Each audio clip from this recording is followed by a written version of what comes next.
Everybody, आ गए हैं हम आखिरी पड़ाव में, the payment of wages act के, है ना। ये हमारा लास्ट पार्ट होने वाला है जहां पे ये पेमेंट ऑफ वेजेस एक्ट खत्म हो जाएगा। तो स्टार्ट करते हैं सेक्शन 21 से। देयर आर ओवरऑल 26 सेक्शंस, तो आज हम कोशिश करेंगे इसको रैप अप कर दूं। Coming to section 21, procedure in trial of offences, है ना। ऑफेंसेस में अभी तक हमने पढ़ा कि भाई ऑफेंसेस कौन ट्राई कर सकता है, उसके क्या पावर्स हैं, कितना फाइन लगेगा।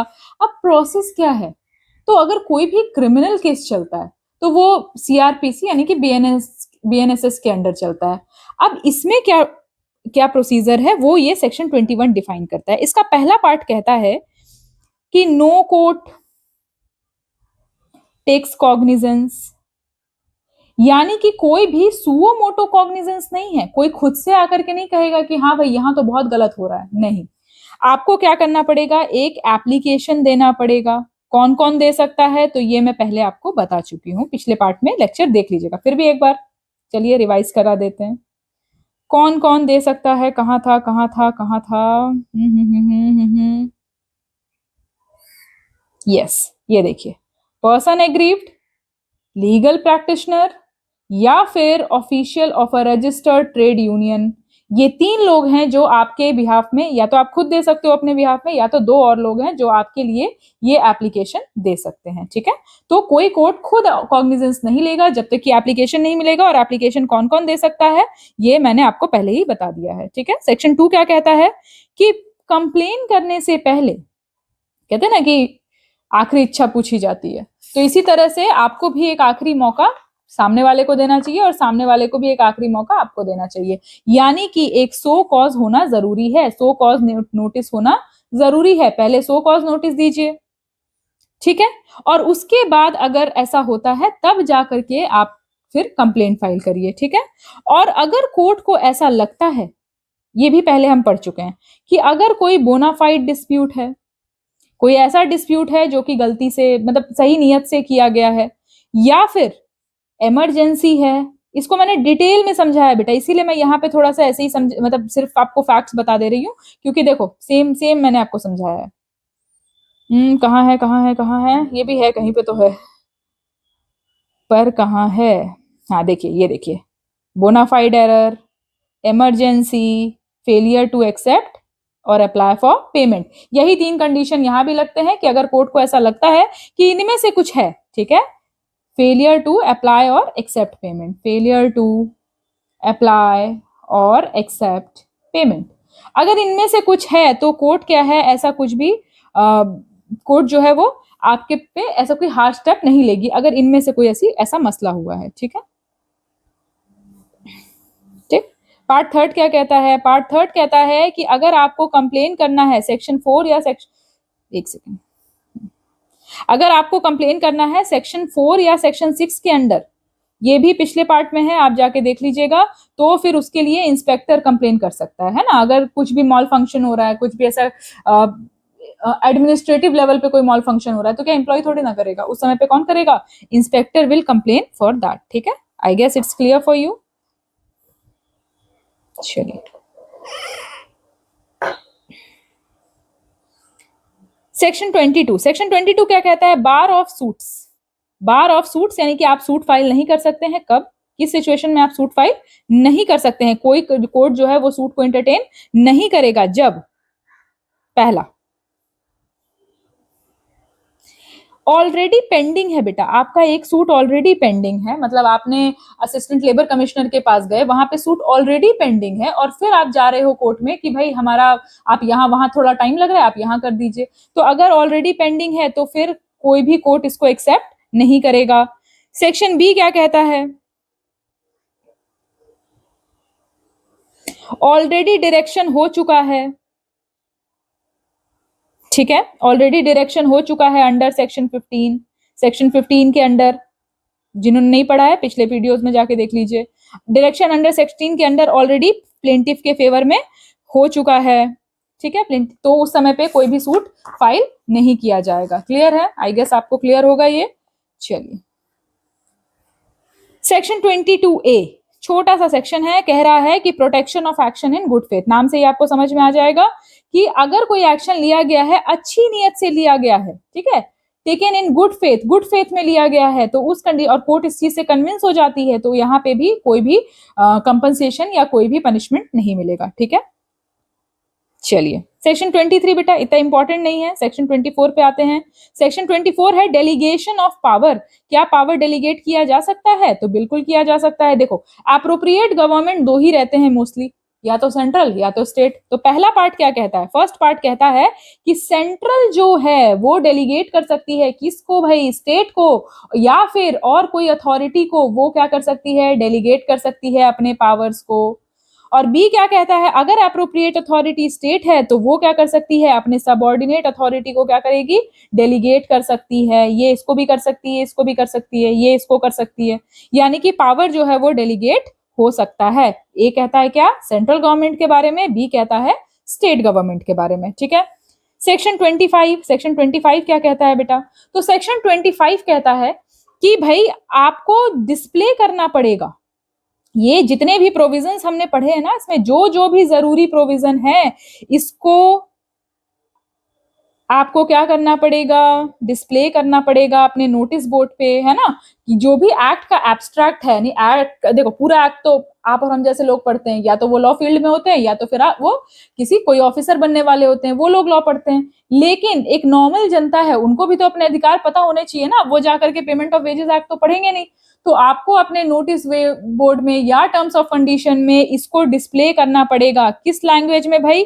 तो एक तो इंग्लिश में, और एक ऐसे लैंग्वेज में जो मेजॉरिटी के लोग समझते हो वहां पे। ठीक है, अब इसमें कि हिंदी, आप बोलोगे हिंदी क्यों नहीं कहा? क्योंकि बेटा बहुत सारे ऐसे जगह हैं जहां पे क्या है कि हिंदी जो है वो लोगों को नहीं आती है ना? तो जो भी उनका लोकल लैंग्वेज है उसमें मेजॉरिटी जो होगी उस लैंग्वेज में आपको वो चीज डिस्प्ले करनी पड़ेगी। ठीक है, क्लियर है? आई गेस ये आपके लिए क्लियर है। देखो टोटल 26 सेक्शन है, हम 25 तक कर चुके हैं, क्योंकि ये छोटे छोटे से सेक्शन है, इसमें आपको बहुत ज्यादा नहीं पढ़ना है। ठीक है, इसलिए ये वीडियो भी छोटी होने वाली है as compare to other videos. चलिए सेक्शन 25A, सेक्शन 25A क्या कहता है कि payment of undisbursed wages in case of death. अगर ऐसा होता है कि पेमेंट बची हुई है और कोई पर्सन ही इज नो मोर, तो उस कंडीशन में क्या करेंगे? तो क्या करेंगे भाई? नॉमिनेटेड पर्सन को देंगे। किसको देंगे? नॉमिनेटेड पर्सन, जो भी उनका नॉमिनी होगा, जो कि फॉर्म भरवाते हैं जब, तो उसमें नॉमिनी का नाम लिखवाते हैं ना, बैंक में भी जाओगे तो नॉमिनी का नाम होता है, तो नॉमिनी को ये पेमेंट मिल जाएगा, नॉमिनेटेड पर्सन को। अगर नॉमिनेटेड नहीं, पर्सन है ही नहीं, कोई किसी को उन्होंने बनाया ही नहीं है, तो फिर अथॉरिटी डिसाइड करेंगी। जो अथॉरिटीज हैं, प्रिस्क्राइब्ड अथॉरिटीज हैं, वो डिस्क्राइब करेंगी कि भाई जैसे पेमेंट का डिस्पोजल कैसे करना है। क्लियर है? क्लियर है? तो यानी कि पेमेंट किसको होगा? नॉमिनेटेड पर्सन को होगा, और अगर नॉमिनेटेड पर्सन नहीं है तो अप्रोप्रिएट अथॉरिटी को होगा, जो कि इसको डिसाइड करेंगी। ठीक है, एज प्रोसीजर, मतलब प्रोसीजर एस्टैब्लिश्ड बाय लॉ के अकॉर्डिंग। ठीक है, आप कहोगे कैसे डिसाइड करेंगी? मतलब यहाँ तो नहीं लिखा है कैसे डिसाइड करेंगी, तो फिर कैसे करेंगी? तो आपकी क्यूरियोसिटी के लिए बता दूं कि बहुत सारे ऐसे प्रेसिडेंट्स हैं बेटा, बहुत सारे ऐसे केस लॉज हैं। ठीक है, जो चीजें यहाँ डिफाइन नहीं है ना, वो केस लॉ में जाके डिफाइन हो जाती है। तो बहुत सारे प्रेसिडेंट्स हैं, केस लॉज है, समय समय पर रूल्स हैं, जिससे कि ये सारी चीजें क्लियर हो जाती हैं। ठीक है, चलिए आते हैं आज के लास्ट सेक्शन पे। लास्ट सेक्शन हमारा है रूल मेकिंग पावर। आपको पता है कौन बनाता है? That is very very clear. Class के फर्स्ट डे मैंने बताया था ये, पता है? जब हमने, मतलब ये तो चलो wages, payment of wages act तो ठीक है, जब मैंने मैटरनिटी बेनिफिट एक्ट, जो पहला एक्ट मैंने कवर किया था, उसमें ही मैंने बताया था कि रूल मेकिंग पावर किसको होता है? तो अप्रोप्रिएट गवर्नमेंट को होता है। किसको होता है बेटा? अप्रोप्रिएट गवर्नमेंट को रूल मेकिंग पावर होता है। अब इसमें क्या है? इसमें डिफाइंड है कि कौन कौन से पावर होते हैं। ठीक है, और लास्ट में फिर वही है कि अगर कुछ और भी, यानी कि एकोमोडेटेड है। चलिए देखते हैं, तो कौन बना सकता है? अप्रोप्रिएट गवर्नमेंट बना सकती है। कैसे बना सकती है? तो ऑफिशियल गजट में नोटिफिकेशन देना पड़ेगा। ऑफिशियल गजट में क्या करना पड़ेगा? नोटिफिकेशन देना पड़ेगा, तब जाकर के बना सकती है। और कौन कौन से रूल बना सकती है? तो ये थर्ड में डिफाइंड है, देखें जरा।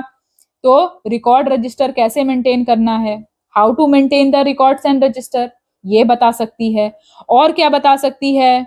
डिस्प्ले, जो मैंने अभी आपको बताया पिछले सेक्शन में कि डिस्प्ले करना पड़ेगा आपको एक्ट्स, वो कैसे करना है, क्या उसका मेजरमेंट होना चाहिए, है ना, कि किस लैंग्वेज में, उस एरिया में कौन सा लैंग्वेज प्रोमिनेंट है, ये सारी चीजें भी जो एप्रोप्रिएट गवर्नमेंट है वो बताएगी। और क्या बताएगी, रेगुलर इंस्पेक्शन का क्या प्रोसीजर है, जा करके रेगुलर इंस्पेक्ट करेंगे तो क्या इंस्पेक्शन है, ठीक है।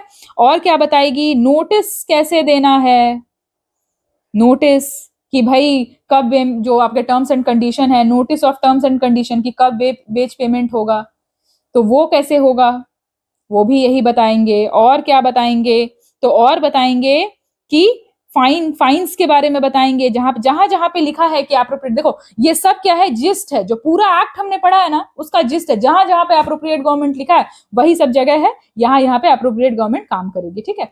क्यों बार बार बोलोगे मैम तो रिपीट किया हुआ है, रिपीट किया है बेटा ताकि क्लैरिटी रहे, क्यों, क्योंकि आप तो एग्जाम के लिए पढ़ रहे हो, लेकिन बहुत सारे लोगों की जिंदगियां एक एक क्लॉजेस पे टिकी होती हैं, इसीलिए क्लैरिटी के लिए इसको फिर से मेंशन किया, ठीक है, इसलिए मैं जल्दी जल्दी पढ़ा रही हूँ। फिर सेक्शन 8 में जो इम्पोजिशंस हैं, सेक्शन 8 में जो फाइन्स के इम्पोजिशंस हैं उसको भी कौन डिसाइड करेगा, तो आपकी एप्रोप्रिएट गवर्नमेंट करेगी। और क्या हो, और क्या है बेटा, तो और क्या है कि एडवांसेस एंड इंस्टॉलमेंट्स के बारे में, है ना, एडवांसेस एंड इंस्टॉलमेंट्स के बारे में, कि अगर आपने एडवांस लिया है, वहां पे भी याद करो पिछले पार्ट में देखना जाकर कि मैंने बताया था कि एडवांसेस अगर आपने लिया है जो कि आपने अर्न नहीं किया है तो एप्रोप्रिएट गवर्नमेंट बताएगी कि कितना कितना डिडक्ट हो सकता है, ठीक है। इसके अलावा और क्या है, पावर ऑफ इंस्पेक्टर को बताने की जिम्मेदारी किसकी है, तो एप्रोप्रिएट गवर्नमेंट की है कि भाई पावर ऑफ इंस्पेक्टर क्या क्या होगा। इसके अलावा और क्या है, कोर्ट फीस कितना लगेगा, what will be the court fees, और भी फीसेस क्या लगेंगे अगर आप कोर्ट में जाते हो तो वो भी बताने का पावर किसका है, एप्रोप्रिएट गवर्नमेंट का है, ठीक है। उसके बाद सेक्शन 25 जो अभी हमने पढ़ा एब्स्ट्रैक्ट वाला, तो एब्स्ट्रैक्ट के जो नोटिसेस हैं, एब्स्ट्रैक्ट में क्या क्या क्या मतलब कहा गया कि एक्ट का जिस्ट, तो क्या क्या जिस्ट होगा, तो इसका एक फॉर्मल जो आपका एक डेमो टाइप का जो है वो इसकी उसको भी बताने की अथॉरिटी किसको है भाई, तो एप्रोप्रिएट गवर्नमेंट को है, ठीक है। चलिए पार्ट 3 आपको क्या बताता है, कौन कौन से रूल बना सकती है एप्रोप्रिएट गवर्नमेंट, ठीक है। इसके अलावा थोड़ा सा और है बस, पार्ट 4 क्या कहता है, पार्ट 4 कहता है कि अगर इसमें से कुछ भी एप्रोप्रिएट गवर्नमेंट जो बता रही है, अगर इसमें से कुछ भी कॉन्ट्रावेंशन होता है तो यहाँ भी फाइन लग सकता है, कितना फाइन लग सकता है, तो 750 रुपीज लग सकता है, जो कि 1000 तक बढ़ सकता है, यानी कि मिनिमम कितना है 750, मैक्सिमम कितना है 1000 रुपीज है, ठीक है। और इसका फाइनल क्लॉज क्या कहता है, तो फाइनल क्लॉज कहता है कि जैसे ही स्टेट गवर्नमेंट ने ये रूल्स बनाए, जैसे ही स्टेट गवर्नमेंट ने ये रूल बनाए वैसे ही वो कहां डालेगी, स्टेट लेजिस्लेचर में, यानी कि विधानसभा में, ताकि मेजॉरिटी से ये पास हो सके। क्यों, क्योंकि हम एक डेमोक्रेटिक नेशन में रहते हैं और डेमोक्रेटिक नेशन में अगर कोई रूल बनाना है तो उसका एक प्रोसेस होता है, यहाँ तक कि जो एप्रोप्रिएट गवर्नमेंट है वो भी अपने मर्जी से नहीं बना सकती है, उसको क्या करना पड़ेगा, उसको वहां पर पहले अपने स्टेट लेजिस्लेटिव असेंबली में उसको पेश करना पड़ेगा। आई गेस आपको ये क्लियर है। यहाँ पे हमारा पेमेंट ऑफ वेजेस एक्ट खत्म होता है। नेक्स्ट पार्ट में वील बी डूइंग अमेंडमेंट्स, तो मैं कोशिश करूंगी कि जो दोनों अमेंडमेंट है ना, 2 अमेंडमेंट है, तो वो दोनों जो मेजर अमेंडमेंट है तो उसको मैं एक ही वीडियो में कंबाइन करके, एक वीडियो और आएगी इसकी जो कि इससे अमेंडमेंट से डील करेगी, ठीक है। तो पढ़ते रहिए और जल्दी जल्दी से एग्जाम निकालिए ताकि मैं भी प्राउडली कह सकूं कि इस इनिशिएटिव से जिन जिन बच्चों को ये इनिशिएटिव फायदा पहुंचाया है वो बच्चे आज ऑफिसर बन गए हैं। तो मिलते हैं आपसे अगले लेक्चर में, टिल देन बाय बाय।